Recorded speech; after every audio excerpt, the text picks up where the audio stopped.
हम बानी बहुते तुहरा से मिल के, खुश हम बानी बहुते तहरा से मिल के, खुश हम बानी बहुते।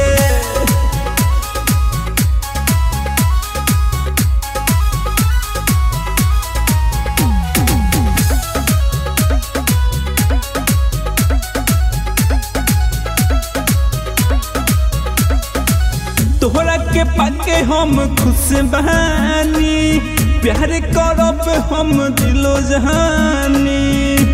हमारे दिल बाटे तोहरे ला, सुन पागल पिया, तोहसे पहिला नजर मिलते दिलवा लागल पिया। कि दिल हमर पागल भइल बा, मिलन जब तोहसे भइल बा। दिलवा में बसल बारा फूल जैसे खिल के, खुश हम बानी बहुते तुहरा से मिल के, खुश हम बानी बहुते तुहरा से मिल के, खुश हम बानी बहुते।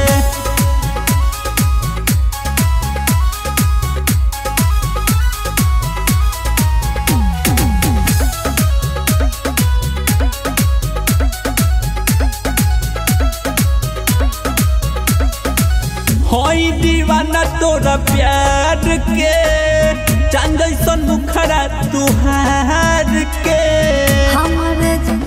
हमर जिंदगी में ले आइला सब बहार पिया, प्रीति प्यारी करे तोहर इंतजार पिया। प्यार जब आइल रहिया से तो दिलवा पागल बतहिए से।